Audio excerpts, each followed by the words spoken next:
A'udzubillahi minasyaitonirrajim. Bismillahirrahmanirrahim. Alhamdulillahirabbil alamin. Alhamdulillahirabbil alamin. Nahmaduhu wa nasta'inu wa nastaghfiruh. Wa na'udzu billahi min syururi anfusina wa min sayyiati a'malina. May yahdihillahu fala mudilla lahu wa may yudlil fala hadiya lahu. Asyhadu an la ilaha illallah wahdahu la syarika lahu wa asyhadu anna Muhammadan abduhu wa rasuluh. Subhanaka la ilma lana illa ma 'allamtana innaka antal alimul hakim.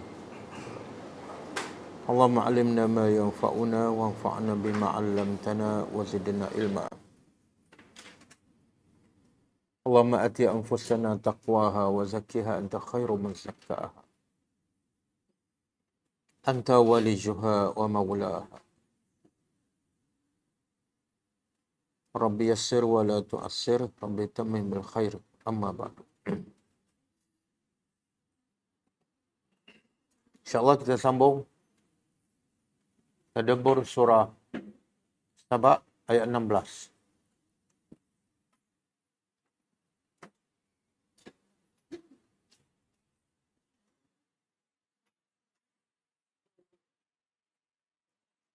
Sebelum tu kita tengok pengajaran ayat lepas.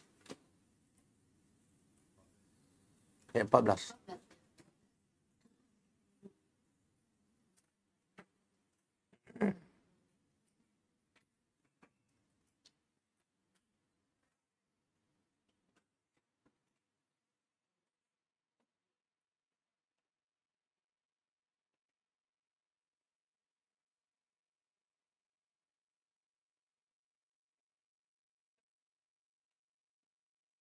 A'udzubillahi minasyaitonirrajim.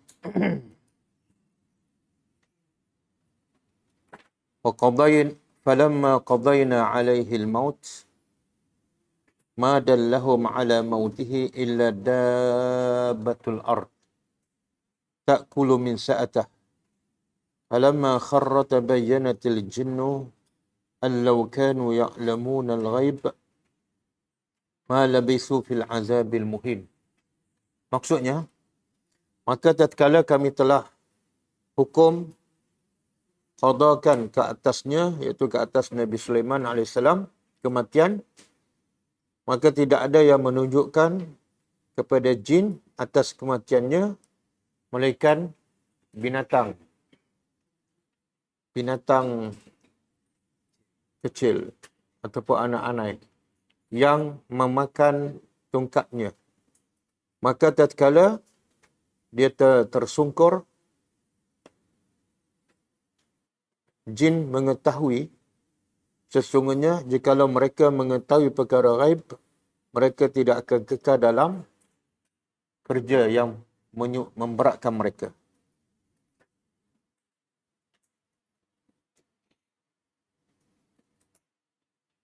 Pengajarannya pertama,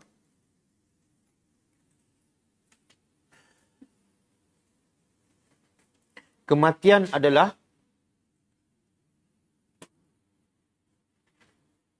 kemuncak kepada kehidupan. Kematian adalah kemuncak kepada kehidupan.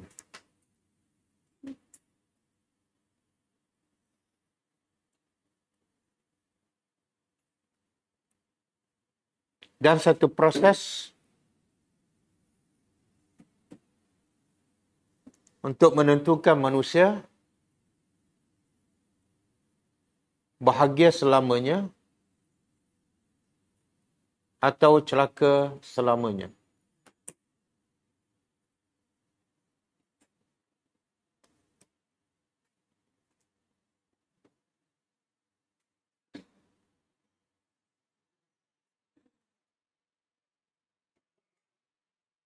Yang kedua, walau sebesar mana kerajaan seseorang, sekuat mana tenteranya,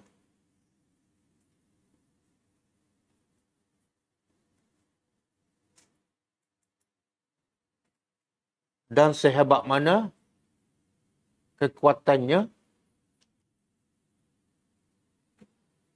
daripada angin, jin,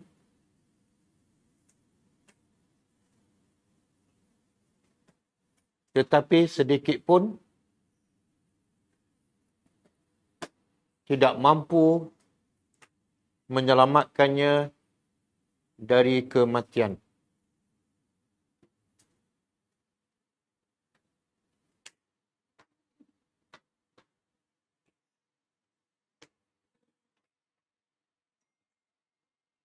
Maka bersedialah untuk kematian.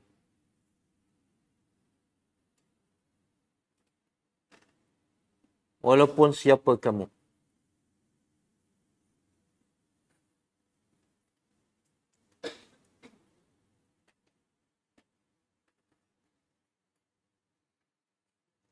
Yang ketiga,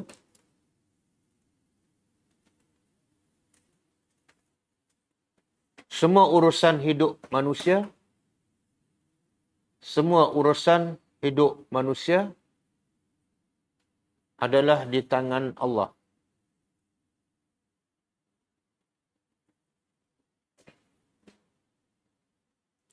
Maka kembalilah kepada Allah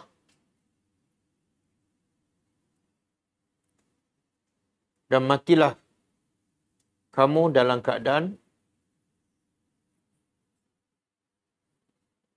kamu beriman kepadanya.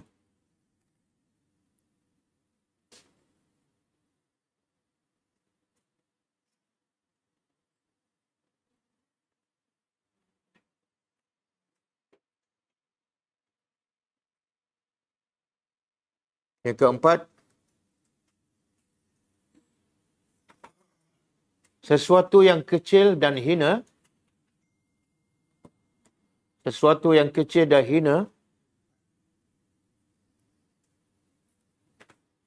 kadang-kadang boleh melakukan perkara yang besar dan hebat.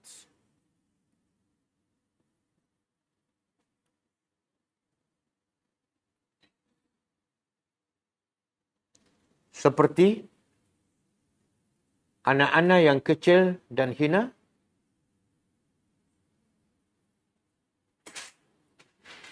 menjadi penyebab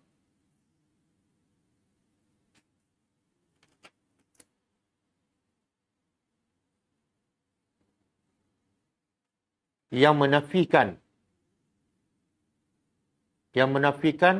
ilmu ghaib daripada jin.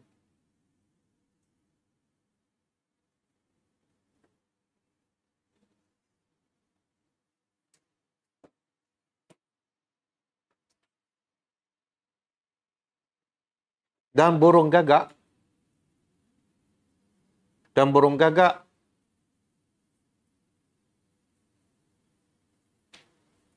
menunjukkan contoh kepada manusia bagaimana cara mengkebumikan mayat.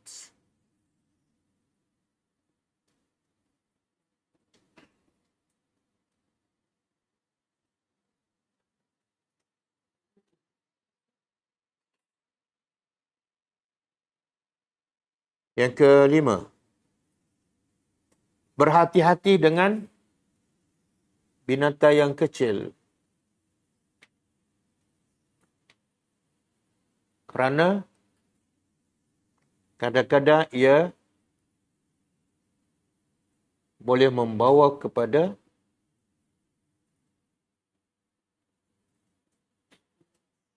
runtuhnya sebuah rumah dan matinya manusia.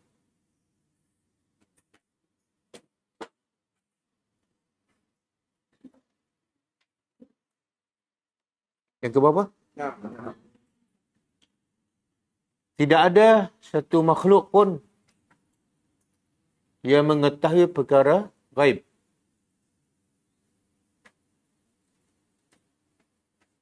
sama ada jin atau manusia. Walaupun ia adalah Rasulullah sallallahu alaihi wasallam.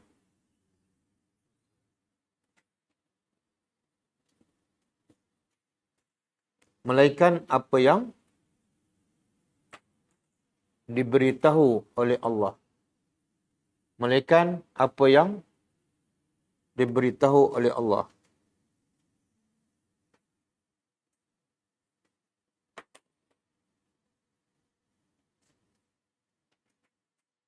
Okay, ayat yang ke-15. Laqad kana li sab'in fi maskanihim ayah. Jannatani 'an yaminin wa shimal.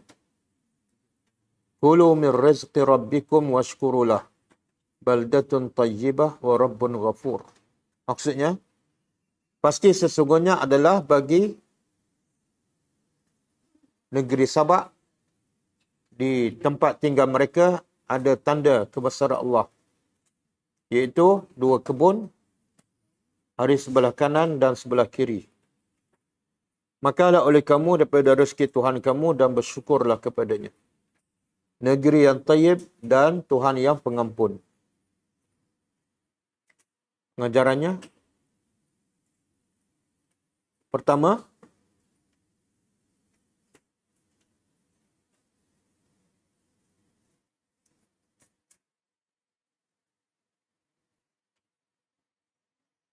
bukti kebesaran dan keagungan Allah. Dan kebijaksanaannya. Dalam kisah Sabak.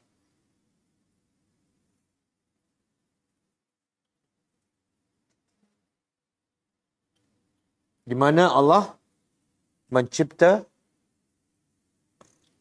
untuk penduduk Sabak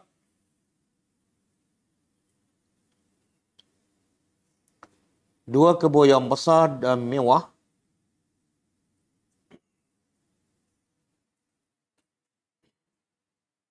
kemudian menukarkannya kepada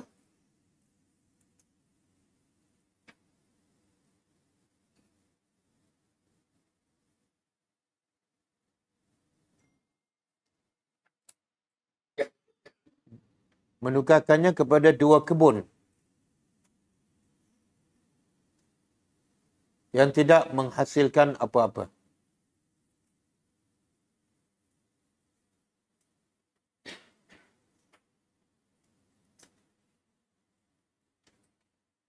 Yang kedua, Allah berkuasa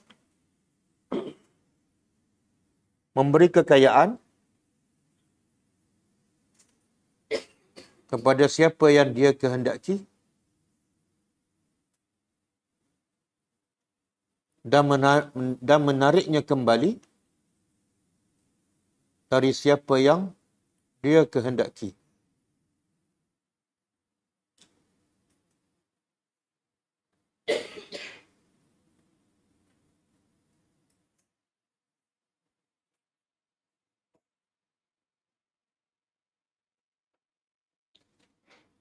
Tetapi Allah hanya memberi nikmat iman hanya kepada orang yang dia cintai sahaja.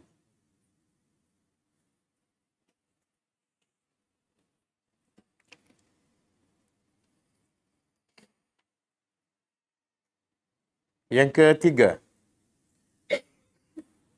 setiap nikmat yang diberi Allah wajib disyukuri.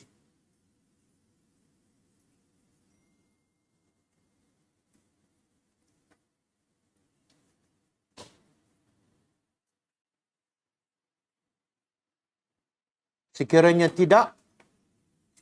tidak disyukuri, ia akan bertukar menjadi azab.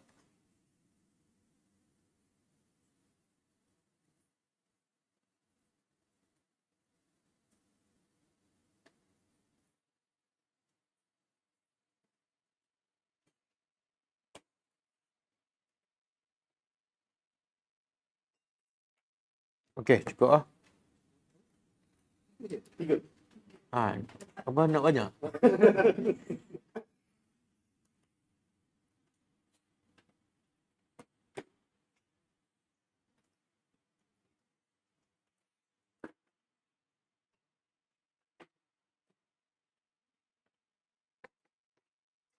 Okey, kita sambung ayat seterusnya.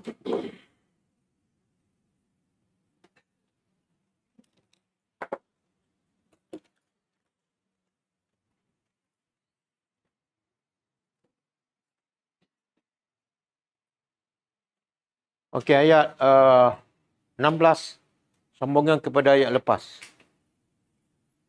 Sebelum ayat lepas, sebelum ayat 15, Allah cerita pasal Nabi Daud dan Nabi Sulaiman alaihi wassalam.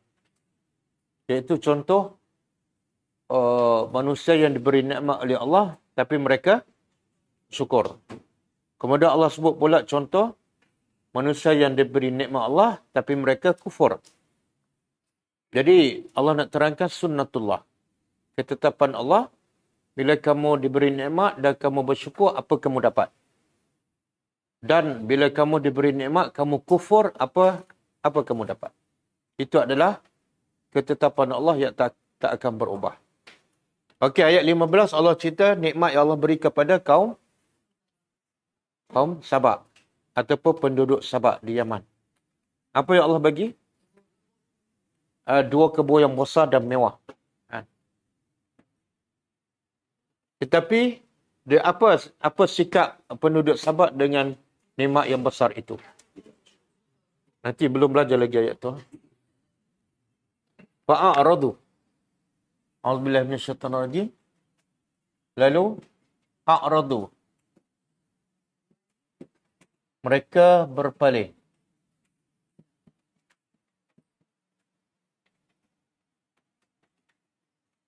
Sepatah aja. Mereka berpaling daripada apa ni? Daripada mensyukuri nikmat Allah.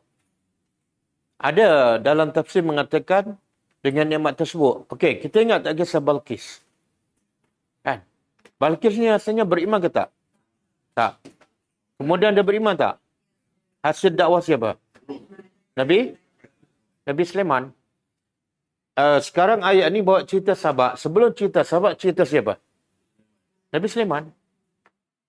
Jadi sekarang, penduduk Sabak ni, bila Allah bagi dua nikmat, dua kebun yang besar, yang mewah, tapi akhirnya mereka kufur. Mana kisah Balqis itu bila berlaku? Zaman ni?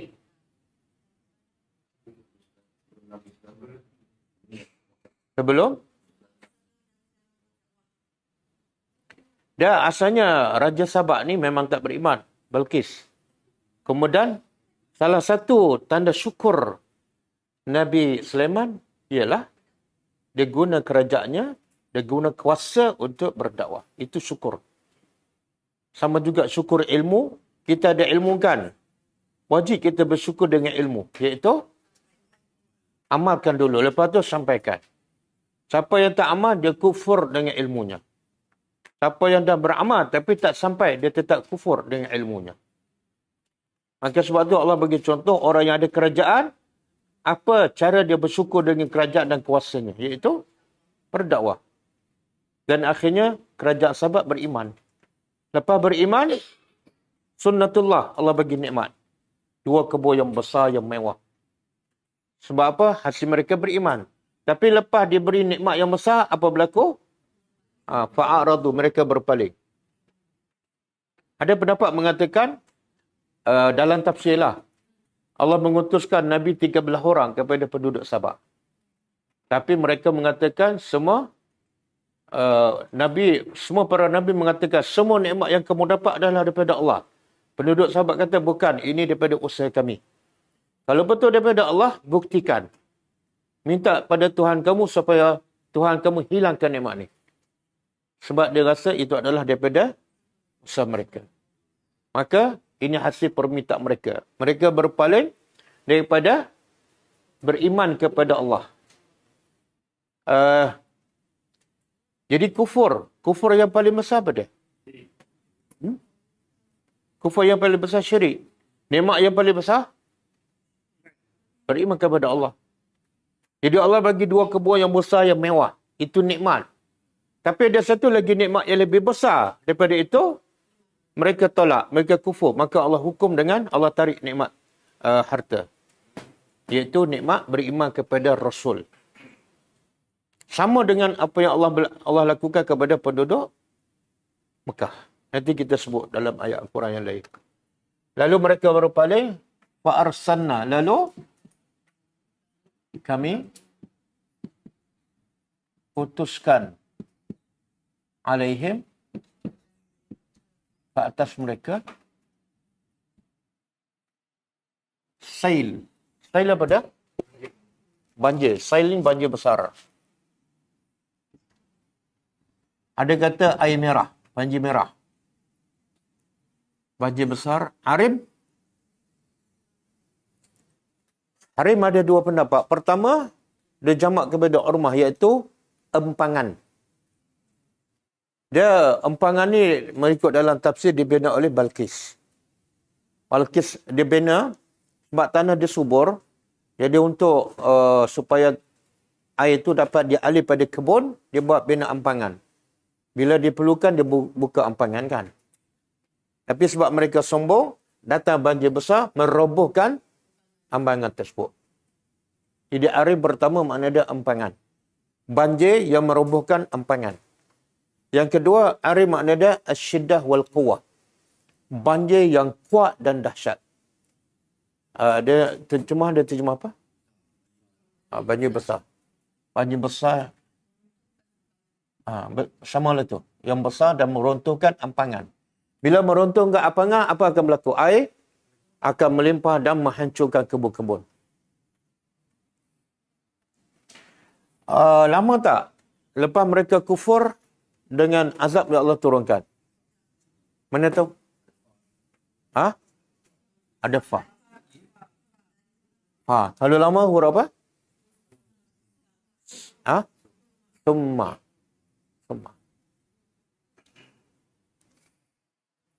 Okey. Jadi sunnatullah, mereka berbangga dengan kebun, maka Allah hancurkan kebun. Bagaimana Fir'aun berbangga dengan Fir'aun berbangga dengan sungai. Hazil anhar tajri min tahti. Ini sungai ni mengalir di depan istana dia. Maka Allah hancurkan Fir'aun dengan sungai ataupun dengan air laut yang dibangga. Okey. Dan juga menunjukkan kehebatan Allah. Sail ni banjir. Banjir daripada apa? Asalnya air. Air ni lembut ke keras? Lembut. Tapi selembut air boleh mematikan manusia, boleh meruntuhkan bangunan yang tinggi dan kuat. Kemudian wabaddalnahum dan badal daripada badal. Ada satu pakej yang sangat suka badal, iaitu badal haji. Badal haji. Dan kami ganti mereka bijannatayhim dengan dua kebun. Kenapa dengan dua kebun? Kenapa dua? Kenapa tak tiga? Dia panggil apa? Al-jaza'u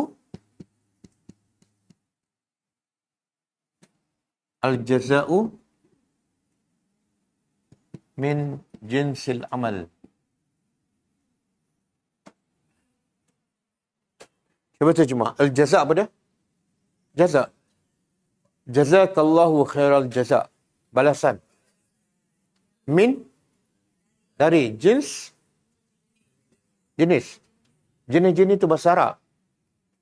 Tapi sebutan Arab jins, mati nun. Jinsu. Tapi boleh Melayu dia bariskan semua jenis. Jenis. Balasan adalah daripada jenis ataupun bentuk amalan. Apa maksud dia? Allah menghukum manusia berdasarkan amalan dia. Amalan dia 2 kebun, maka Allah balas pun 2 kebun juga. Iaitu bijannataihi, Allah balas mereka dengan 2 kebun mereka, iaitu kebun yang mewah tu. Jannataini, 2 kebun. 2 kebun apa ni? Zawatai. Zawatai ni yang mempunyai.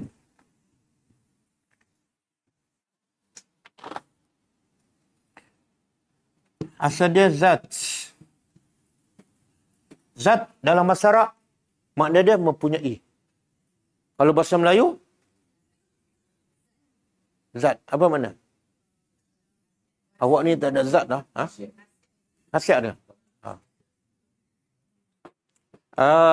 Dalam ayat Al-Quran, ayat yang pendek, cuba keluarkan ayat yang ada perkataan zat. Surah lazim je. Was-sama'i zatil buruj. Was-sama'i zatil buruj. Ini surah apa ni?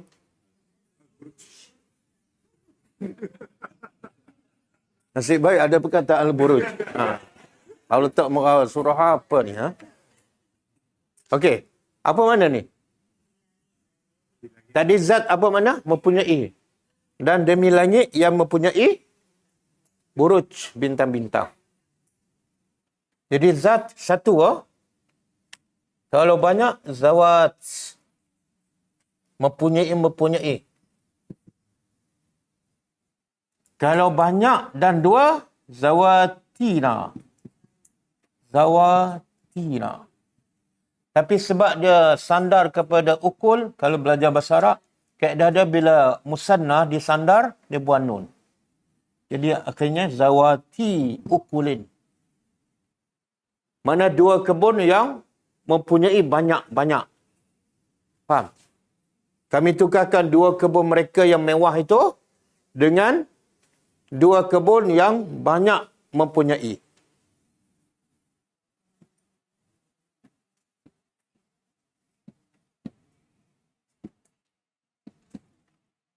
Ukulin buah. Tamar. Buah-buah. Apa-apa yang dimakan. Khamtin, buah-buah yang pahit.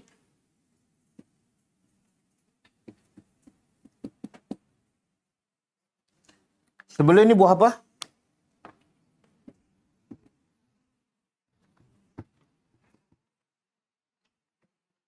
Bila sebut nikmat, pastilah buah-buah yang buah sehat yang mereka dapat makan dan dapat mereka jual dan untung besar. Mereka kaya dengan kebun-kebun tersebut. Tapi sebab mereka kufur, Allah tukar. Kebun-kebun juga, tapi Allah tukar jadi pokok lain. Pokok apa? Keluarkan buah-buah pahit. Buah apa buah pahit? Buah pria. Pria semua. Sebelum ni, musangking. Musangking, blackthorn, udang merah. Semua bertukar jadi pria dengan kedondong. Apa tu? Allah Maha Hebat. Dia boleh tukar. Kemudian, wa aslin. Wa aslin apa dia? Aslin ni pokok. Pokok yang jarang berbuah. Itu pun satu bentuk azab. Jarang berbuah dan kalau berbuah pun sikit. Dia terjemah apa tu?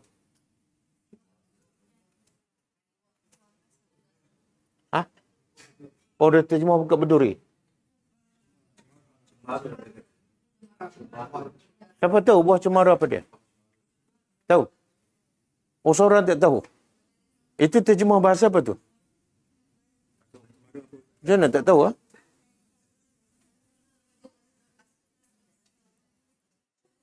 Seorang pun tak tahu buah cemara. Dia sebenarnya terjemahan tu Indonesia kan? Tak ada siapa asal-asal Indonesia. Tahu? Cemara tak tahu? Ada situ. Jarang berbuah. Dia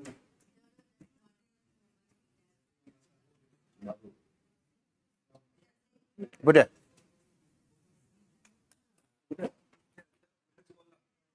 dia buat ni Ustaz. Dia buat Ni. Asal. Masya Allah. Dah pokok tak boleh tarik. Tunjuk buah Ustaz. Ini asal lah, asal. Lepas ni, lepas balik sekolah tu, dekat yang orang tua dia, luar gate tu. Mana saya tahu 30 tahun yang lepas lah. Luar gate kecil. Wah, ni. Kan? Cermat. Tak apalah, yang penting apa dia? Pokok ni jarang berbuah. Jarang berbuah dan sedikit. Ini khamtin. Ini pokok yang pahit. Pokok khamt. Sajaratul arak. Kemudian, jarang ataupun kurang berbuah. Wasyai'in dan sedikit. Syai' ini makna dia sedikit. Min sidrin. Dari sidrin bidara. Sidrin. Bidara. Buah bidara tahu? Macam mana?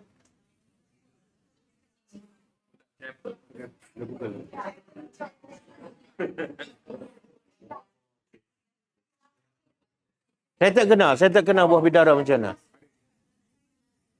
Oh, dia buat apa?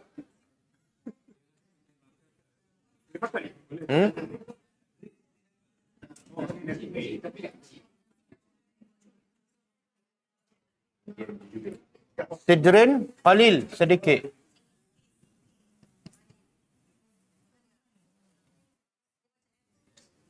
Apple kecil. Kecil sangat. Itu buah bidara. Dia buat masak lah. Dia bukan makan kan untuk masak.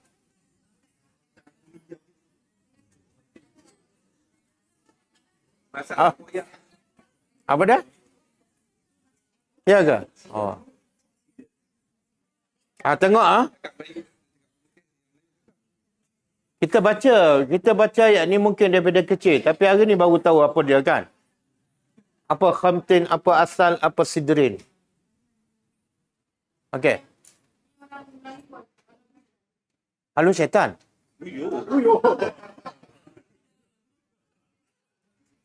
Patutlah syaitan tak lari-lari.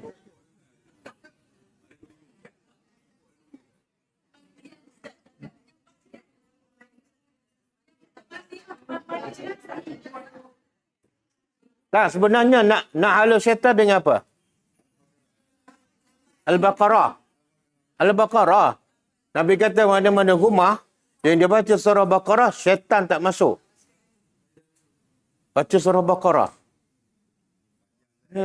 Oh, panjang pula. Yang cakap panjang tu siapa? Syaitan lah tu. Syaitan tak nak bagi baca. Okey. Tengok makna apa? Ada ayat lain, kisah lain, Allah turunkan musibah, Allah hancurkan kebun. Ni buah bidara.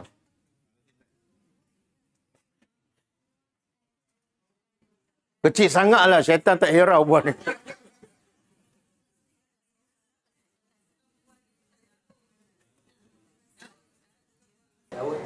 Tapi tak ada orang kaya sebab buah bidara kan?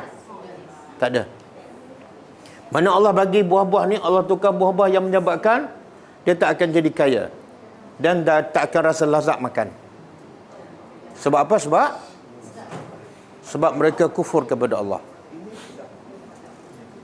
Okey. Pengajarannya apa dia?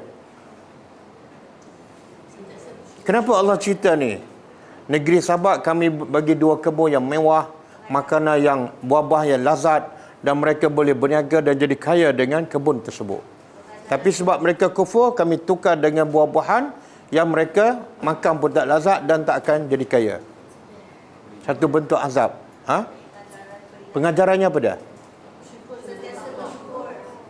Peringatan kepada orang yang buat dosa.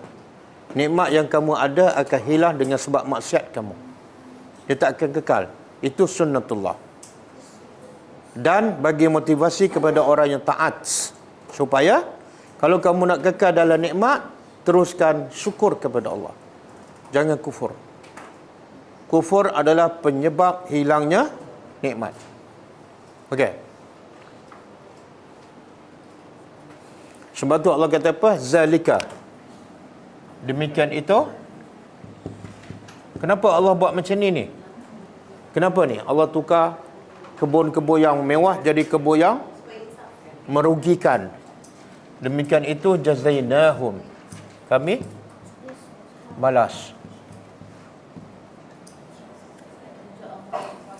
Allah balas mereka bima kafaru, dengan ba ni dia panggil ba sababiah, dengan sebab.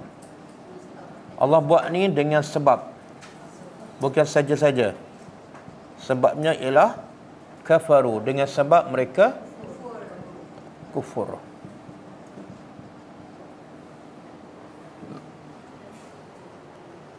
Kemudian Allah beritahu kenapa dia balas macam ni. Wahal nujazi, dan tidaklah kami balas illa kecuali apa? Disebabkan kekufuran.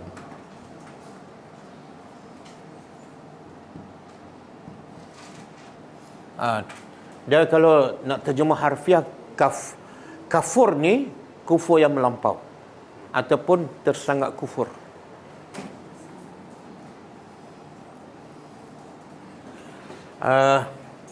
Dalam surah Al-Insan, cuba tengok surah Al-Insan ayat 2 ke 3. 4. Sebelum tu.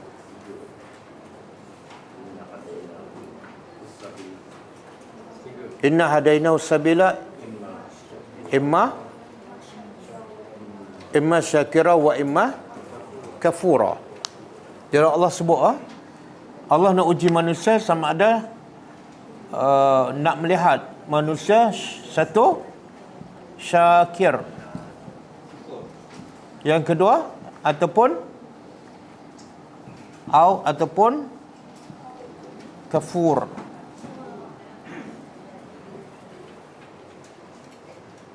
Tengok Syakir dengan kafur. Kalau tengok pattern dia sama tak bunyi? Syakir, kafur. Sama ke tak? Tak sama. Cuba jadikan sama. Kalau kafur jadikan sama dengan pattern syakir. Kafir. Betul? Syakir, kafir. Betul?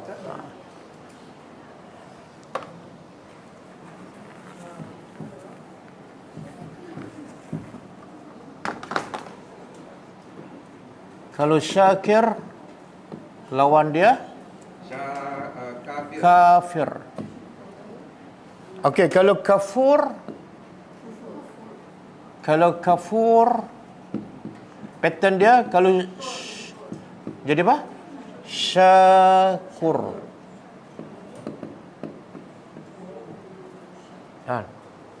Apa beza syakir dengan syakur?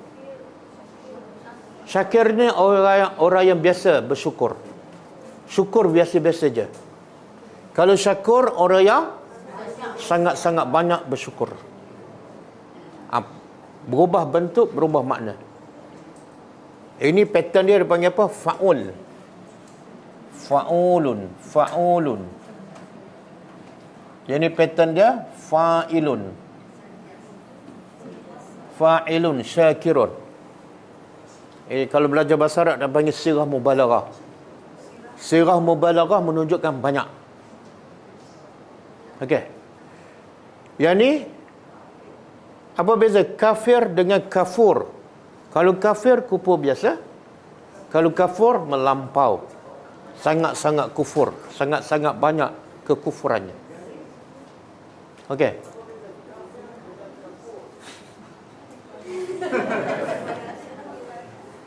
Ingat hantu apa?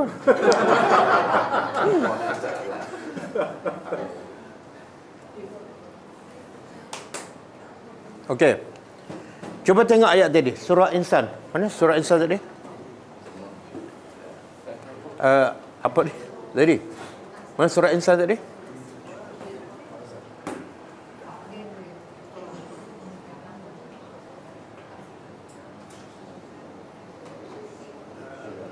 Okey. Cuba tengok. Tengok Allah kata, "Inna hadainahu." Sesungguhnya kami tunjukkan manusia jalan kebenaran. Sabil jalan kebenaran, jalan kesesatan. Hasilnya kami nak lihat apa? Sama ada manusia syakir, bersyukur, ataupun kenapa Allah tak guna ayat?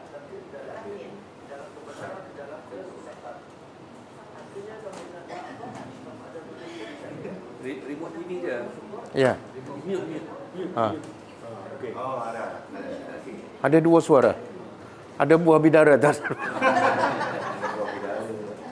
Okey. Sama ada kami nak lihat manusia syakir ataupun kafur. Kenapa Allah tak guna perkataan yang seimbang? Kalau syakir, sini kafir. Ha? Kalau sini kafur, sepatut Allah guna sini syakur, kan?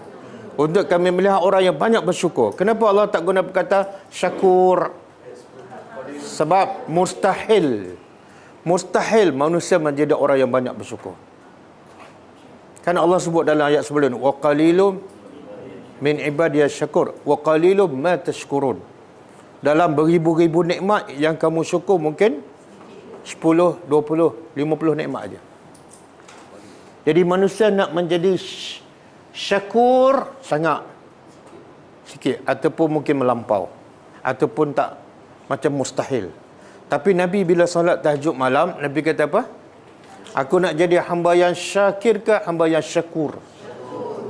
Nabi mampu. Sebab hidup Nabi semuanya mensyukuri nikmat Allah.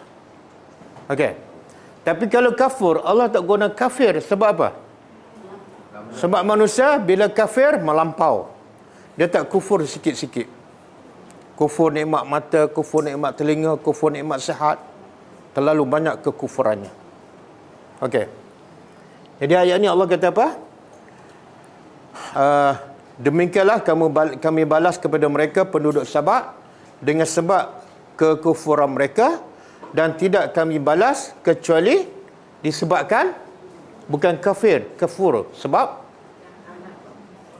kekufuran mereka yang melampau, yang sangat banyak. Allah kata apa? Wa in ta'uddu nikmatullah la tusuha.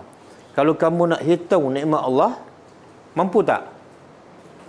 Mampu tak kita nak bilang? Kalau tak mampu makna apa tu? Kalau tak mampu nak hitung, makna mustahil kita dapat mensyukuri semua. Sebab nak hitung pun tak mampu dah. Boleh faham? Okey. Ini contoh yang Allah bagi nikmat dua kebun, tapi mereka kufur, lalu Allah tukar. Tapi ada contoh lain, Allah binasakan. Cuba buka surah Al-Qalam. Ini ayat ni. Wa in ta'uddu nikmatallah la tuhsuha. Surah apa ni? An-Nahlu. Dan sekiranya ta'uddu, kamu menghitung nikmat Allah, la tuhsuha, kamu tak akan mampu menghitungnya.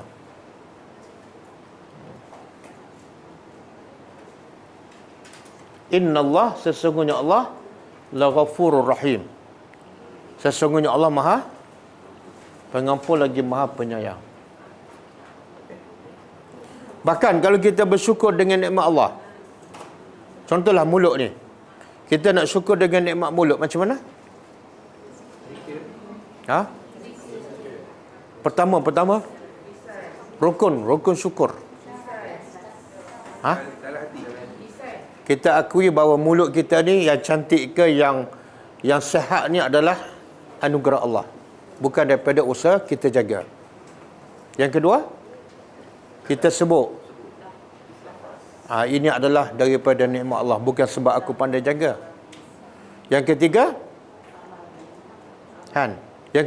guna mulut ni untuk benda yang baik.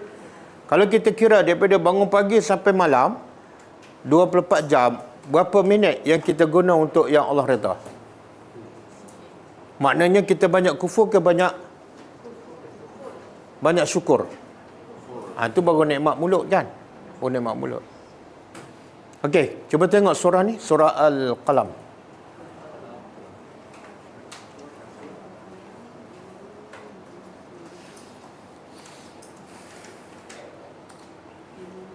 Ayat berapa tadi? Ada? Tak bagi? Ada? Ha? Tak bagi ke? Tak.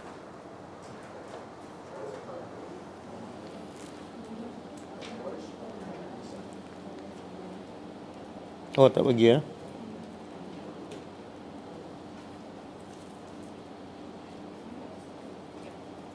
Ada.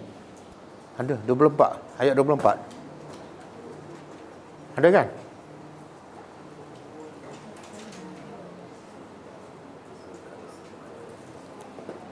Ayat 24, okey.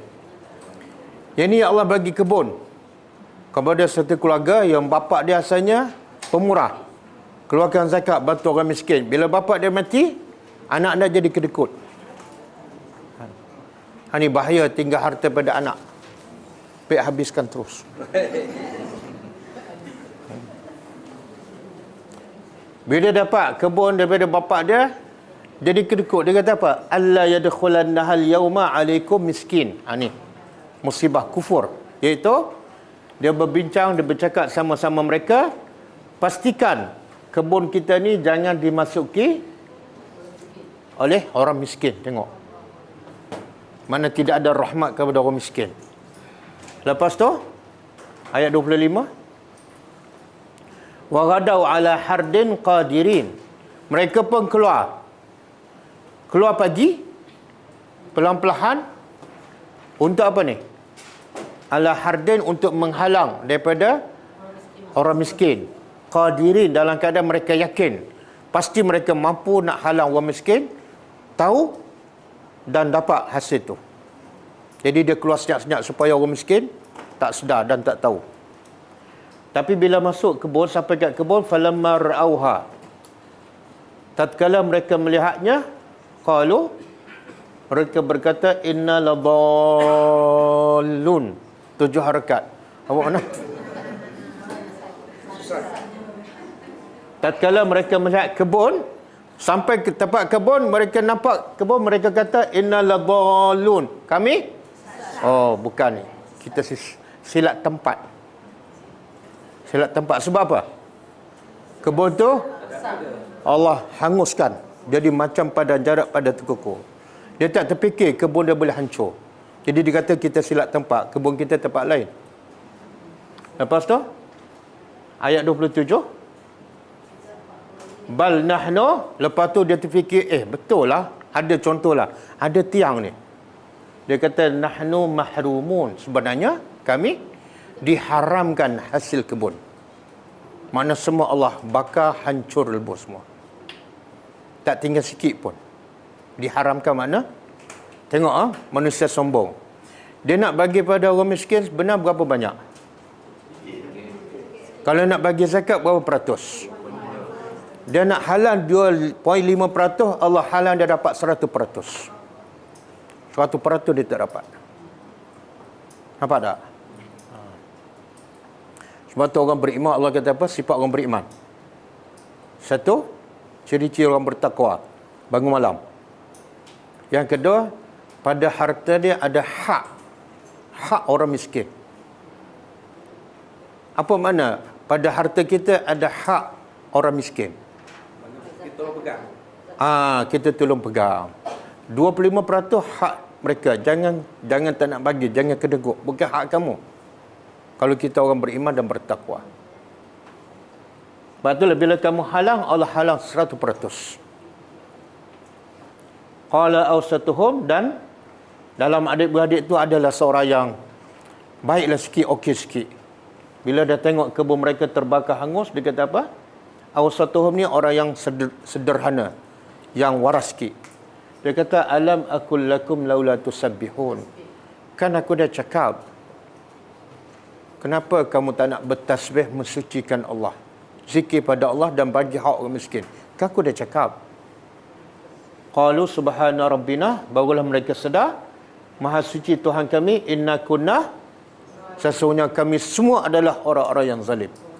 Baru mengaku. Okey. Siapa nak zalim pada orang miskin, sebenarnya dia zalim pada diri sendiri. Okey. Dan juga satu lagi kisah. Ya Allah bagi kebun. Dia seorang-seorang. Yang ni penduduk Sabak kan. Allah bagi 2 kebun yang besar dan mewah. Tapi ada satu surah Allah beritahu, Allah bagi 2 kebun mewah pada seorang dia aja.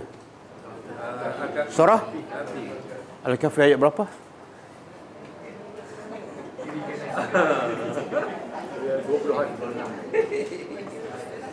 Surah Kahfi 110 kan? Lepas tu baca tiap minggu kan? Saya tahu ayat berapa? 20-an. Ayat 20-an, bukan? Okey, cuba buka undur sikit ayat 33. 32. Cuba tengok ayat Allah kata apa? Wadrib lahum. Wadrib apa dia? Allah perintah pada Nabi. Buatlah contoh pada siapa? Lahum ni kepada mereka. Siapa mereka? Orang musyrik Mekah. Sebab ayat pertama, ayat Quran pertama turun pada orang Mekah. Jadi Allah kata buat contoh wahai Muhammad kepada orang Mekah. Contoh apa ni? Rajulai ini. 2 lelaki. Yang ja'alna, kami jadikan, kami berikan li ahadihima kepada, daripada 2 orang tu, seorang beriman, seorang tak beriman. Tapi daripada 2 orang ni, Allah bagi 2 kebun mewah kepada yang tak beriman ke yang beriman? Tak, salah bagi dua-dua, salah tu. Ramai orang salah faham. Ramai orang salah faham, dia kata Allah bagi kebun seorang satu, salah. Salah. Allah bagi kebun, daripada 2 orang, Allah bagi seorang je. Dan seorang tu dapat 2 kebun. Yang mana ni yang Allah bagi 2 kebun? Yang tak beriman. Yang beriman Allah bagi apa? Nahi. Tengok bagaimana Allah sayang pada hamba-Nya. Allah sayang, Allah tak bagi apa-apa. Allah tak sayang, Allah bagi apa-apa. Boleh faham? Kami jadikan li ahadihima kepada salah seorang daripada 2 tu jannataini. Sama tadi. Jannataini, 2 kebun. Tapi ini untuk dia seorang. Dan Allah sebut kebun apa? A'nab.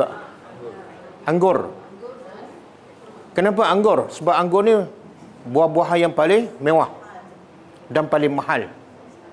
Sebab tu orang kaya yang makan buah anggur ni orang kaya. Orang miskin tampal gambar anggur.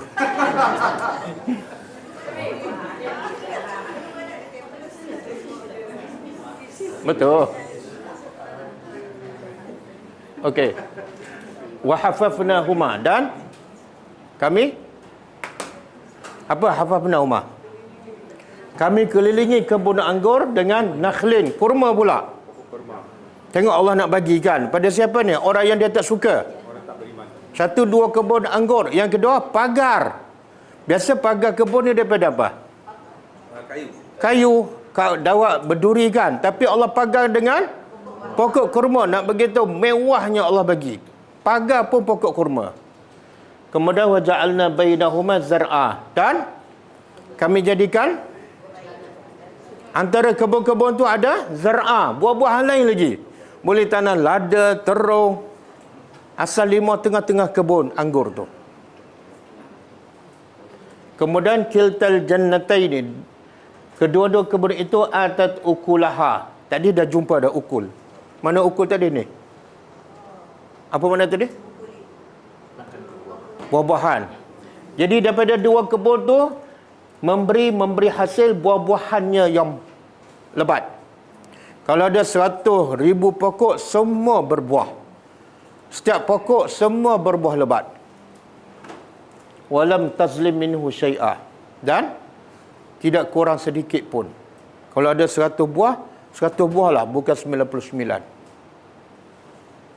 Wa fajjarna, dan apa lagi? Kami alirkan tengah-tengah sungai itu, tengah-tengah dua kebun sungai. Supaya apa? Subur. Supaya subur dan tak menyusahkan dia. Kalau sungai jauh, mungkin kebun tu boleh mati. Wa kana lahu, apa lagi Allah bagi pada orang yang tak beriman? Wa kana lahu samar, dan untuknya ada samar. Samarnya apa? Kekayaan lain. Ahli tafsir kata, daripada kebun yang mewah, dia jual, dapat untung, dia bisnes lain pula. Faqala li sahibihi bihi. Tengok kesan kekayaan. Dia pun berkata pada kawan dia seorang yang tak ada apa-apa. Tapi orang tu beriman. Wa huwa yuhawiruhu, dalam keadaan dia bercakap dengan kawan yang miskin tu. Ana aktsaru minka malan.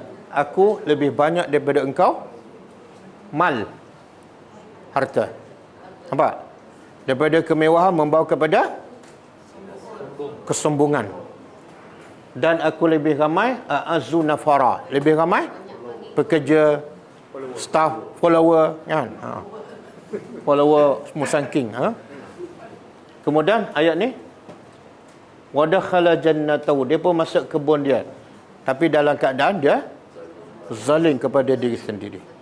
Macam mana masuk kebun sendiri tapi zalim pada diri sendiri? Sombong. Masuk dalam keadaan tak kenal Tuhan. Masuk dalam keadaan tak bersyukur dengan nikmat Allah. Kemudian sampai tahap dia mengatakan ma azunnu an tabida hadhi abada. Aku rasalah kebun aku tak akan binasa sampai bila-bila. Mana apa tu? Dia tak percaya pada hari kiamat. Dan lagi teruk apa dia? Wa ma azunnu sa'ah, dan aku sangka dan aku tidak sangka, aku tidak fikir sa'ah qaimah akan berlaku, kiamat akan berlaku. Kalau berlaku juga kiamat, dia buat andaian. Wala iraditu ila rabbi, kalau aku mati dan dikembali pada Tuhan aku, apa dia kata? La ajidanna khairan minha munqalaba. Pasti aku akan dapat lebih baik daripada yang aku dapat kat dunia. Kenapa dia berfikiran macam tu? Dia rasa Allah sayang dia. Dia kata kat dunia Allah sayang. Mana mungkin kat akhirat Allah tak bagi? Bahkan Allah akan bagi lebih baik. Sebab memang kat dunia Allah dah sayang aku. Tu pemahaman yang sangat-sangat bahaya. Apa dia? Kalau aku baik, aku kaya kat dunia, mesti di akhirat aku kaya. Kalau aku baik kat dunia, orang kata aku baik, mesti di akhirat aku akan. Itu fahaman yang menyebabkan orang tu tak sedar diri. Dia tak akan bertobat. Sebab itulah ramai kita tengok orang kaya kan, sampai ketua tak pergi masjid. Ada kan? Ada. Sebab apa? Aku dah kaya, apa perlu pergi masjid? Di akhirat pasti aku akan dapat yang lebih baik. Takkanlah Allah muliakan aku kat dunia, di akhirat tak muliakan. Kan? Akramani. Kita tengok apa Allah buat pada kebun dia. Ayat ke berapa ni? Lagi.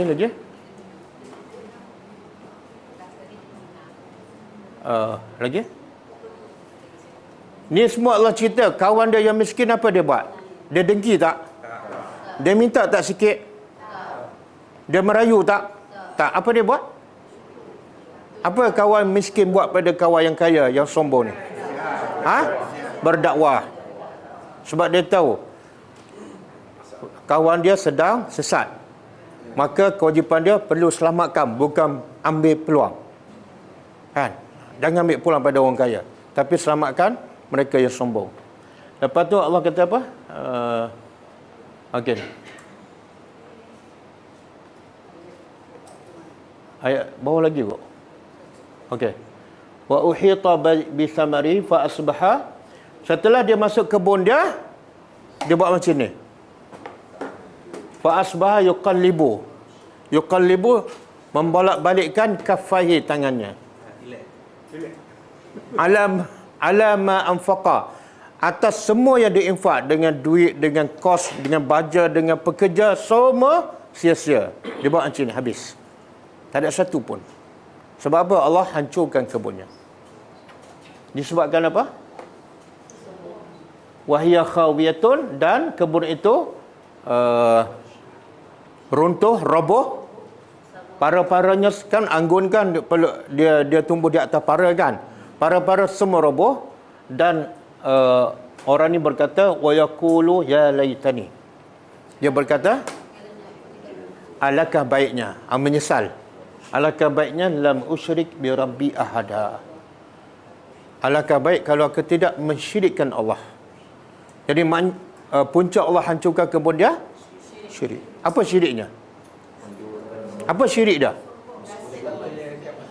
Satu, dia tak percaya hari kiamat. Yang kedua, syirik kedua, dia anggap semua tu adalah hasil usaha dia. Itu syirik. Usaha manusia hebat macam mana tak boleh menjadikan kebun, melainkan dengan izin Allah. Okey.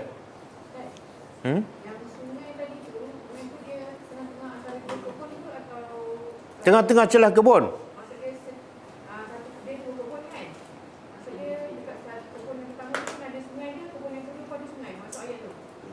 Tak, dia sebut antara tengah-tengah kebun, mungkin antara dua kebun, mungkin dalam kebun tu banyak sungai. Setiap lorong tu ada sungai-sungai kecil, wallahu alam. Tapi Allah nak bagi apa ni? Allah bagi semua keperluan, dan Allah mudahkan dia untuk suburkan kebun dia. Tak payah keluar pergi cari air di sungai. Nampak? Jadi adakah Allah bagi kemewahan pada seseorang bermakna Allah suka? Tak.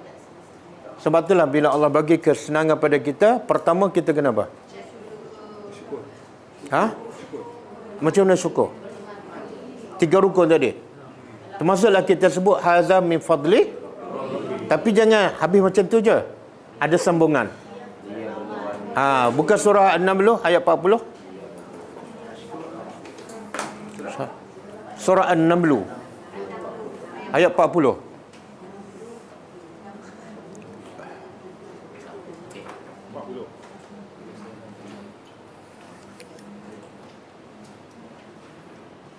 Ini kisah Nabi Sulaiman juga.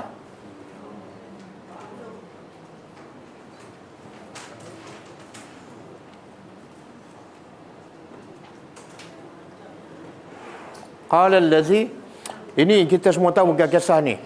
Nabi Sulaiman tawarkan siapa nak bawa istana Balqis daripada Yaman ke. Jadi yang pertama menawarkan diri ialah Jin Ifrit. Jin Ifrit kata, aku boleh bawa istana Balqis Dalam sekelip mata. dalam sekelip mata ataupun sebelum mata kamu berkelip. Tapi lepas tu, ini sambungan dia. Qala allazi indahu ilmun. Telah berkatalah orang yang di sisinya ilmu. Allah tak sebut siapa, tapi Allah sebut sifat orang ni yang ada kelebihan. Apa kelebihannya? Ada ilmu. Sebab itulah syaitan lebih takut orang berilmu ke orang yang ada buah bidara?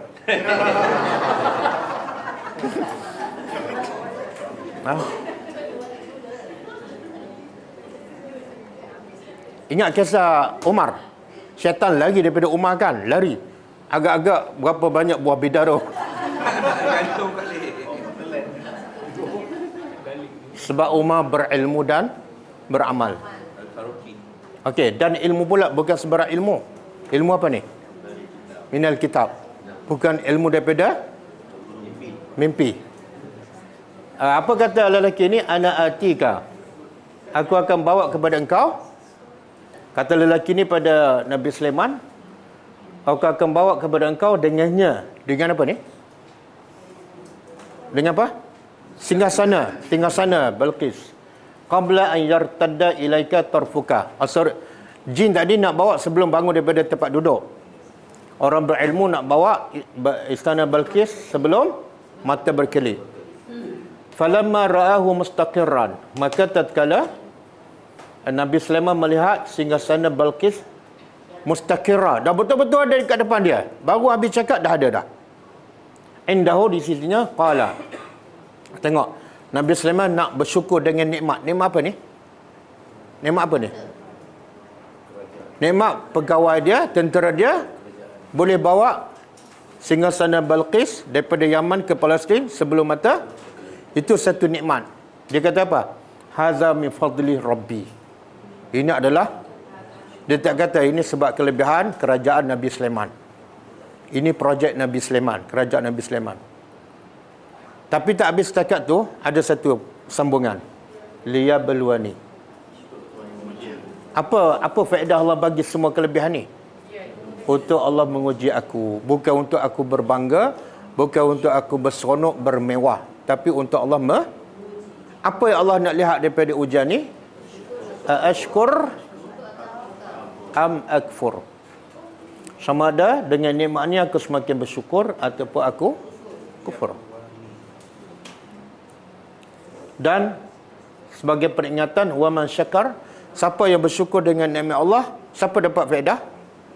Fa innama yashkuru, sebenarnya dia bersyukur kepada diri sendiri. Jadi rugi tak kalau kita dapat nikmat semakin taat pada Allah? Rugi tak? Tak. Kenapa tak? Sebab satu, Allah akan tambah lagi nikmat. Yang kedua, nikmat yang kita ada kekal. Dua, kalau kita bersyukur, satu, nikmat yang ada kekal. Yang kedua, bertambah. Dan kalau siapa kufur, fa inna rabbi ghaniyun. Kalau kamu nak kufur, rugi tak Allah? Tak. Kenapa Allah tak rugi? Sebab Allah ghaniyun. Allah. Jadi kalau kamu nak lawan Tuhan, ni lawan macam ni lah. Tengok-tengok kebun bertukar. Daripada musakin jadi bidara. Daripada kebun yang mewah jadi padang jarak pada terkukur. Okey. Jadi bila kita baca hazam min fadli rabbi, sebaik-baik kita sambung. Liyabluwani ashkur am akfur.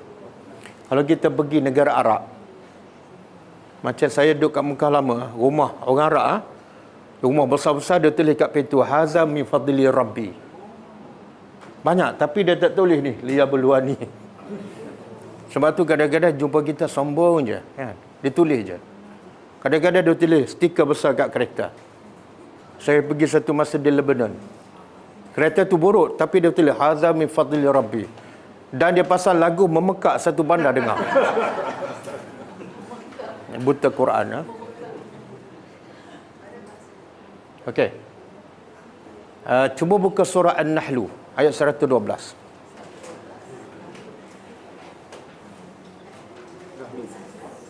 An-Nahlu 112.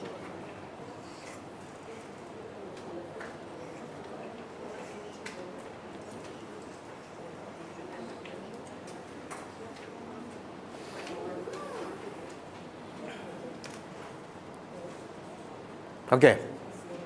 Allah kata apa? Wa daraballahu. Daraba apa dia?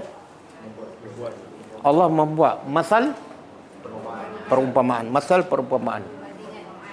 Apa contoh ni? Allah buat perumpamaan untuk siapa? Untuk kita lah. Jadi wajib kita faham dan wajib kita ambil pengajaran. Apa pengajarannya? Apa perumpamaan? Qaryah. Qaryah apa dia? Satu negeri. Ahli tafsir mengatakan Mekah. Kanat Aminah. Mekah tu adalah Aminah. Bukan Mekah tu nama Aminah. Aman. Mutmainnah. Tenang. Yatiha, datang kepada Mekah rizquha, rezekinya ragadan. Melimpah ruah. Pada Mekah ni tanah apa? Padang pasir, kering kontang. Tapi rezeki datang melimpah ruah. Dari mana? Min kulli makan. Dari setiap tempat.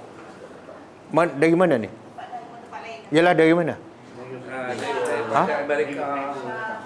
Satu dunia datang. Betul.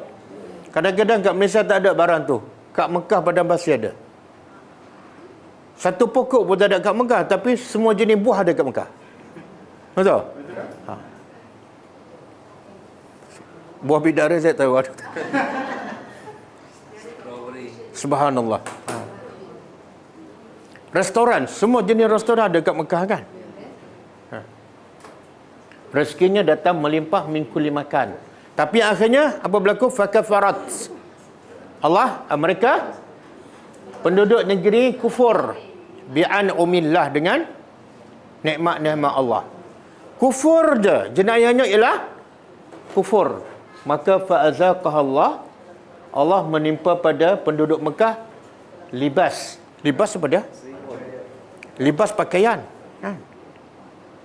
Kita baca doa ada perkataan libas.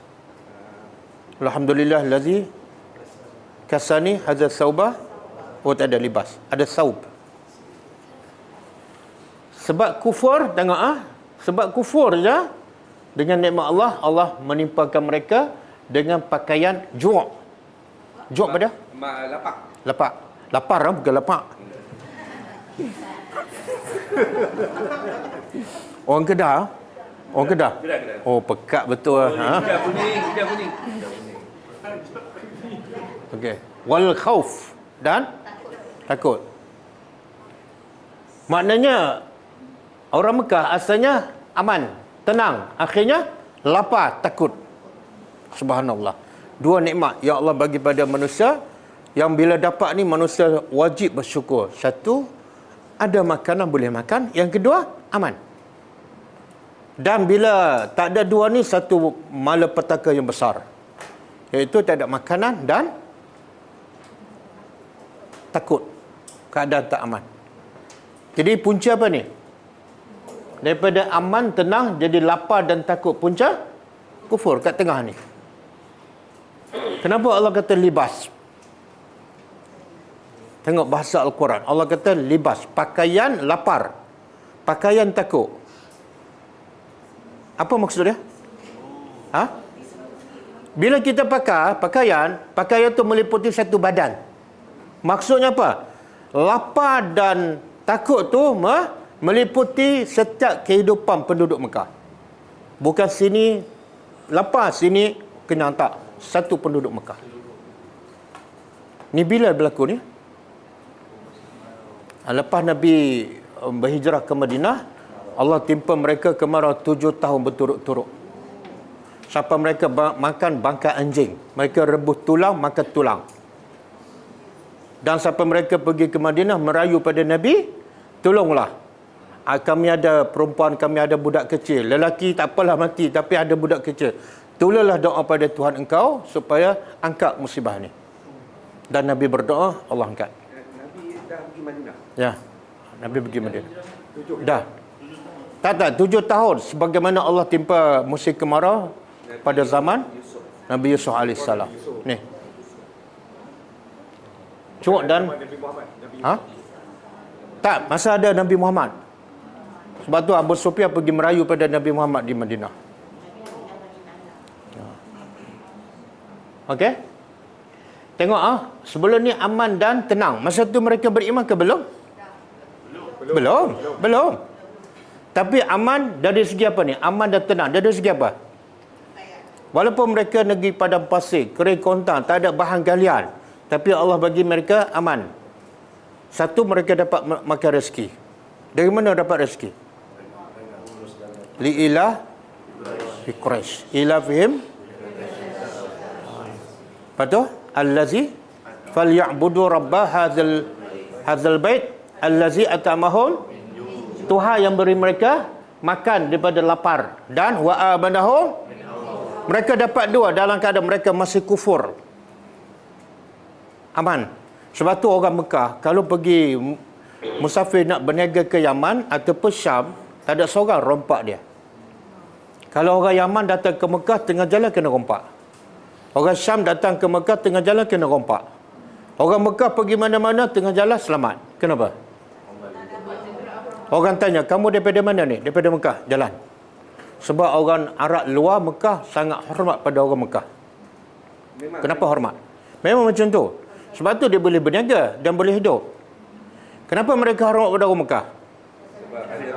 Sebab mereka anggap orang Mekah ni penjaga rumah Allah, kena hormat. Bahkan kalau ada orang kena bunuh, dia duduk kat Mekah, dapat Orang jumpa pun orang tak akan bunuh. Orang tu selamat.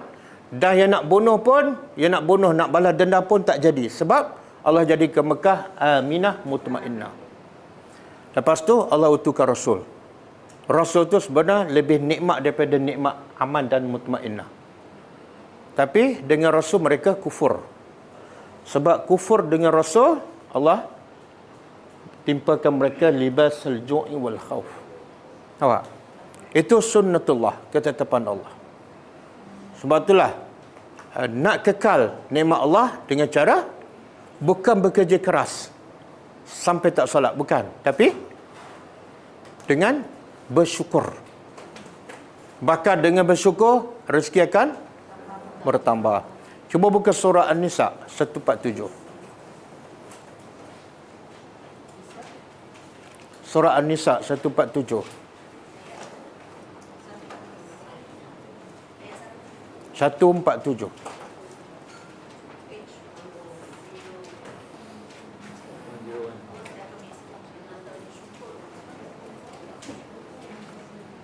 Okey, cuba masing-masing baca terjemahan ayat ni. Boleh faham tak?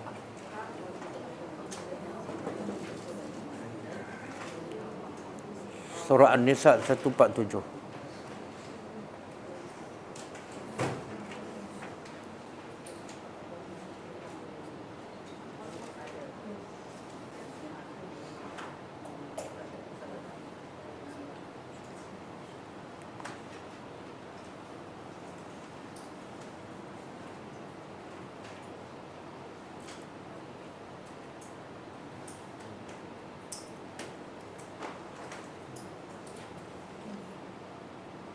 Okey, dah.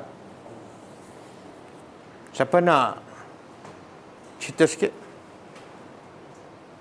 Mesej apa yang Allah nak sampaikan dalam ayat ni? Dia berkait rapat dengan apa yang kita bincang.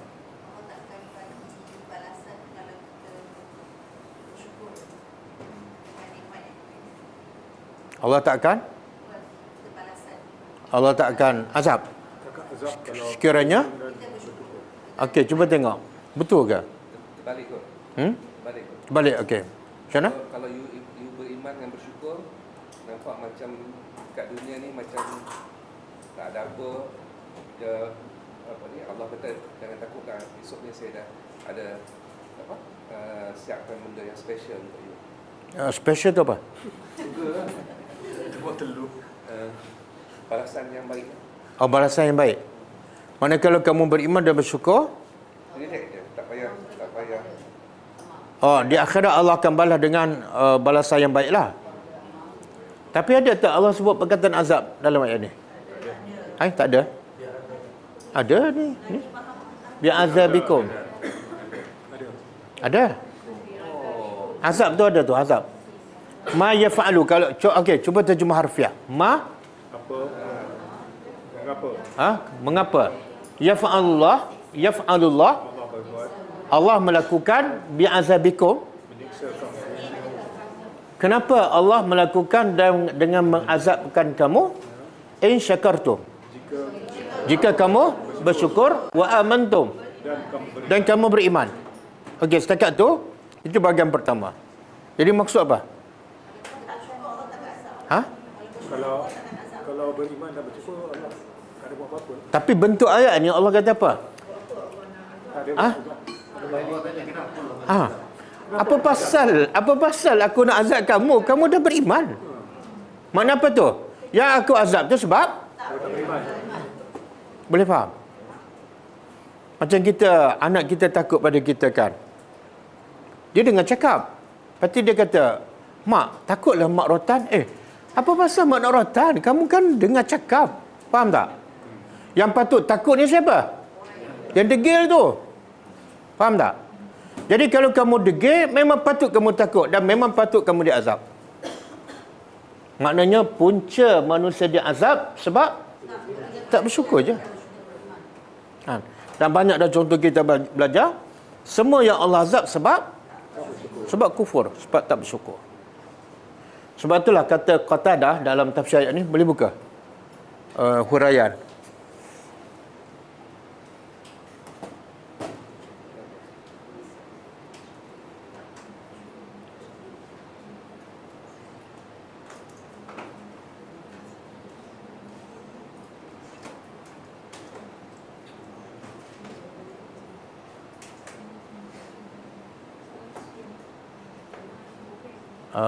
Okey, bawah sikit. Okey ni. Qala Qatadah rahimahullah. Seorang salafus salih. Dia menghurai ayat tadi. Surah An-Nisa 147. Apa dia? Innallah, sesungguhnya Allah jalla sana'uhu, maha agung pujiannya, la yu'azzibu, Allah tidak akan mengazab syakiran, orang yang beriman, orang yang bersyukur, wala mu'minan, dan Allah tidak akan mengazab orang beriman. Mustahil Allah mengazab orang yang bersyukur. Mustahil Allah mengazab orang yang beriman. Bila kena azab, cek diri, muhasabah. Kemudian antara faedah bersyukur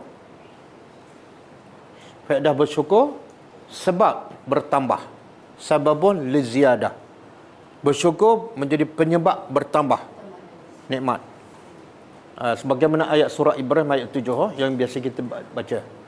Wa ista'azana rabbukum la in syakartum la azidannakum. Ketika mana Allah memberitahu, Tuhan kamu memberitahu bahawa sekiranya kamu syukur, pasti Allah guna dua huruf penegasan. Pasti, sesungguhnya aku tambah. Tambah apa ni? Dengan sebab apa? Syukur. Kita dididik daripada kecil sampai ketua, rezeki bertambah sebab kerja. Ya Allah, Allah cakap aku tambah. Pasti dengan sebab taat. Berbeza tak? Sebab tu manusia bekerja keras pagi petang siang malam nak tambah rezeki, tak bersyukur dan tak tambah-tambah pun.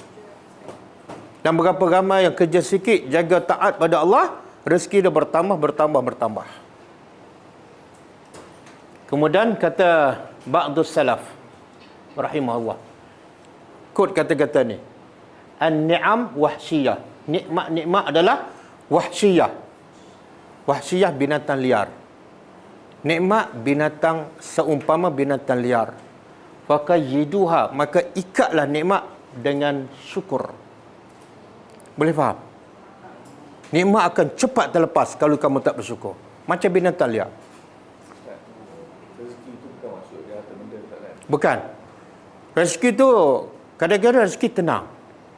Dapat sikit rasa cukup. Rasa cukup adalah rezeki. Ada orang dapat banyak tapi rasa tak cukup, itu musibah. Bila dia rasa tak cukup, apa jadi? Dia tak pernah puas dan akhirnya dia jadi hamba dunia, bukan hamba akhirat. Okey, ikat ni.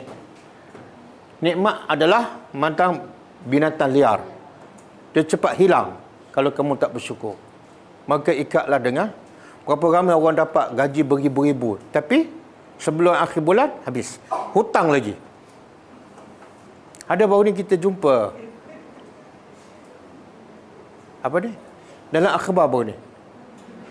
SPRM jumpa duit 800,000 duit cash di rumah kawan tu. Kan? Katil. Ha? Buah katil. Bawah katil 800,000. Kita kat bank pun 100,000 tak ada. Dia bawah katil 800,000. Tengok-tengok kena rampas. Betul tak? Sebab apa? Dia tak ikat dengan syukur, iaitu dia tak buat dengan cara yang betul. Okey. Qala Hasan Al-Basri, Innallah, sesungguhnya Allah la yumatti', akan pasti memberi kesenangan. Sesungguhnya Allah pasti akan memberi kesenangan bin nikmat, dengan nikmat. Masya'a, apa yang Allah nak bagi? Nak bagi 2 kebun, nak hanguskan kebun, Allah suka, ikut suka dia. Fa idzal lam yashkur, maka apabila seseorang itu tidak bersyukur dengan nikmat, qallabaha, Allah tukarkan nikmat dengan azab. Sebagaimana kita belajar, Allah nak bagi nikmat pada siapa dia nak, dan siapa tak bersyukur dengan nikmat, Allah tukar azab. Berapa ramai dapat duit banyak tapi hati tak tenang, itu pun azab. Walihaza kanu yasamuna syukur. Sebab itulah ulama menamakan syukur itu adalah, syukur adalah al-hafiz. Apa makna al-hafiz? Penjaga. Syukur kepada Allah adalah penjaga. Penjaga apa ni? Li'annahu, kerana syukur itu yahfazu, menjaga nikmat kekal, Nikmat yang dah ada kekal. Satu. Dan syukur juga dipanggil al-jalib. Apa makna jalib? Yang menarik. Satu, menjaga yang ada. Yang kedua, menarik. Menarik yang mana? Li'annahu yajlibu an-ni'am al-mafqudah. Dia menarik nikmat yang hilang. Boleh faham? Bila kita bersyukur, satu, dia jaga nikmat yang dah ada. Yang kedua, menarik nikmat yang hilang. Ataupun nikmat sebagai tambahan. Boleh?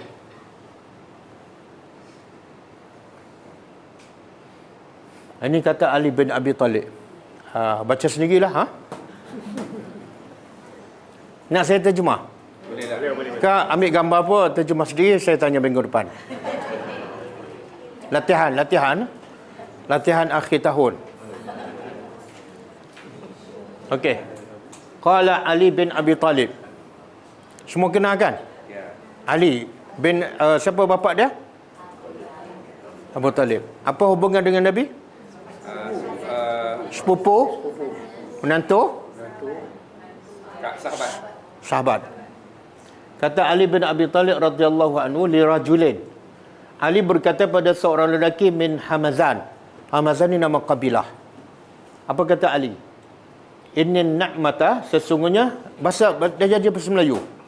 Sesungguhnya nikmat mausulah. Mausul. Bersambung. Wasal. Mak wasal. Sesungguhnya nikmat mausulah, bersambung, berhubung dengan syukur. Nikmat dengan syukur bersambung, berhubung. Wasyukru, dan syukur pula yata'allaqu, bergantung dengan, terikat dengan bil mazid, dengan tambahan. Syukur terikat dengan tambah.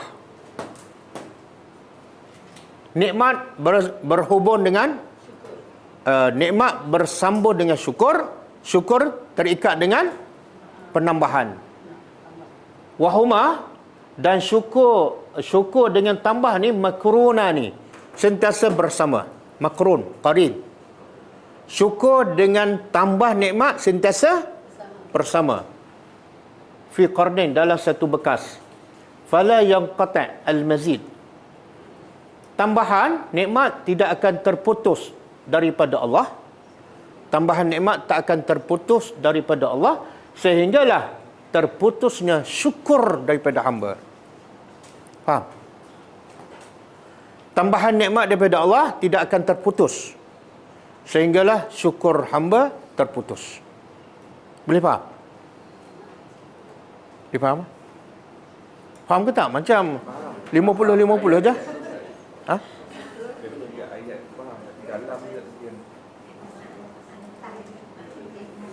Ya, yang tersurat faham. Yang tersirat tak faham.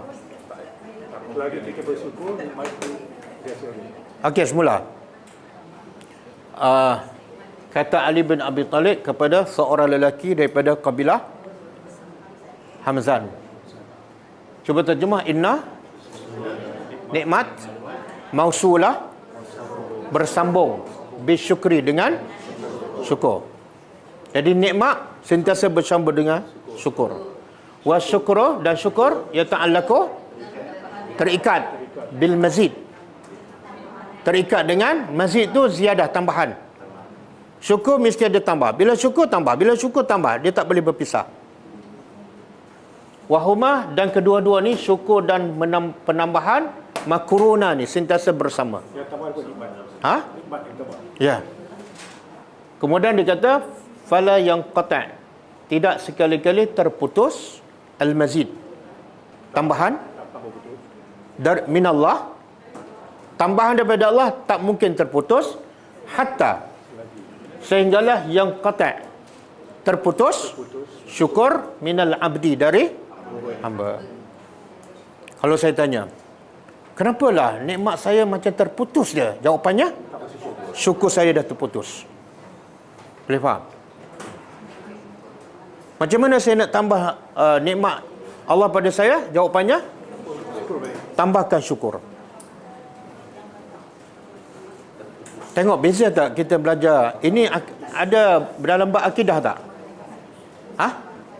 Ini ada masuk dalam bab akidah tak? Akidah ni. Akidah ni. Tapi yang kita belajar di sekolah lain. Nak tambah rezeki, bekerja keras. Akhirnya, dia tak peduli solat. Solat jadi nombor 2, nombor 3. Sebab kaedah yang salah. Tapi kalau dia ambil kaedah daripada Quran, dia tetap bekerja. Tapi yang paling utama, dia taat pada perintah Allah masa bekerja. Rezeki bertambah. Okey. Boleh, masa dah habis lah. Kita dah habiskan ya? Belum lagi. Ada last. Dah habis 2 ayat lah. Yang tadi tu semua tafsir satu ayat je. Ke dia campur-campur? Tak campur. Yang tafsir ayat 1 An-Nisa 147 kata Qatadah sahaja. Yang selain pada tu huraian ayat surah Ibrahim ayat 7. Banyak tak kita dapat? Macam mana kita nak bersyukur dengan banyak yang kita dapat tu? Amalkan. Macam mana cara nak kita nak beramal dengan yang kita belajar hari ini? Tak, cara nak beramal. Tak. Nak beramal dulu, belum sampaikan. Macam mana nak bersyukur? Tingkatkan ketaatan kita pada Allah. Tambahkan solat sunat, tambahkan zikir, tambahkan baca Quran setiap hari. Tambahkan buat baik pada orang, tambahkan bagi makan pada orang miskin, tambah. Maka Allah akan tambah. Yang kedua, cara kita nak bersyukur dengan nikmat yang kita dapat hari ini, sebarkan. Sampaikan. Kalau kita nak baca semua ni 10 tahun tak jumpa kan? Jadi jangan kufur dengan nikmat ni. Sampaikan. Okey, ayat ni kita sambung minggu depan, insya-Allah.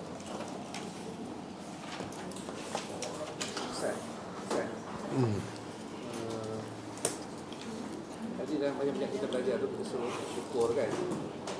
Tapi macam nak bersyukur tu memang kita tak akan dapat bersyukur dengan yang sepatutnya lah. Ya. So, macam mana nak matching balik?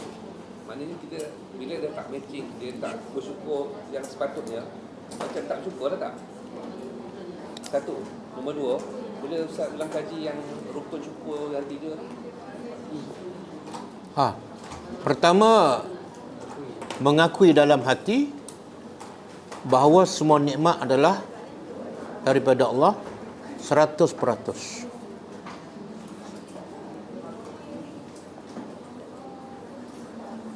Yang kedua, menyebut dengan memuji Allah bahawa semua nikmat adalah dari Allah. Menyebut Ustaz. Menyebut. Macam Nabi Sulaiman sebut, haza min fadli rabbi. Sebut. Sebut. Nabi Ustaz, lisan. Lagi kalau boleh habis liyabluwani ashkur am akfur, lagi bagus. Dari lisan. Secara lisan. Kadang-kadang kita terpasan, rajin aku bekerja. Terus jawab, haza min fadli rabbi. Ataupun orang tanya, macam mana kamu dapat kekayaan ni? Terus kita jawab, haza min fadli rabbi. Yang ketiga, menggunakan semua nikmat yang Allah beri untuk mentaatinya ataupun dalam perkara yang Allah redha. Menggunakan semua nikmat yang diberi Allah untuk mentaatinya dan dalam perkara yang Allah redha.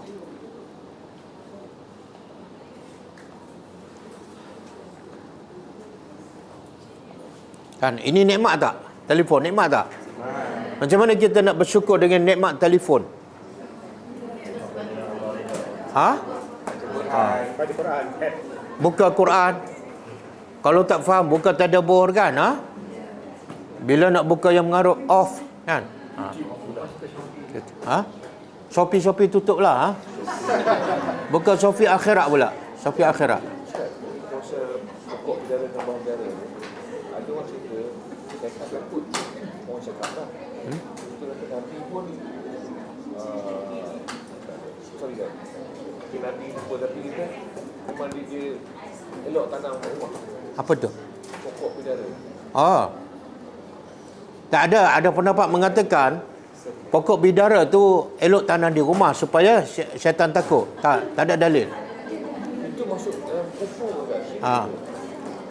Ya, kalau kita percaya pokok bidara tu boleh menghalau syaitan, boleh jadi syirik. Pokok bidara tak ada kuasa. Sebab itulah dalam ayat Allah kata bila kamu diganggu oleh syaitan, terus Allah cakap apa? Sebut auzubillah. Mana apa tu? Aku berlindung dengan Allah, bukan dengan buah bidara.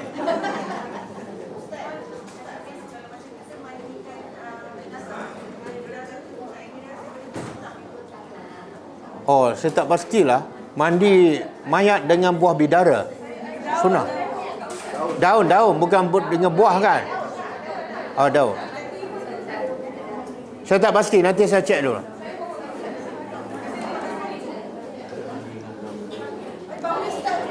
Tanya yang baru kerusuh jenazah tu. Ada? Sunnah, betul. Sunnah Nabi. Daun bidara, mandi mayat daun bidara.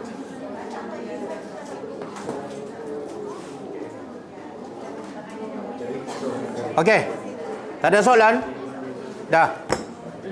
Kita tutup dengan membaca tasbih kafarah. Subhanakallahumma wa bihamdika asyhadu an la ilaha illa anta astaghfiruka wa atubu ilaik. Assalamualaikum warahmatullahi wabarakatuh. كتاب الله ترقى جنانه وتنال عظيم الأجر والغفران.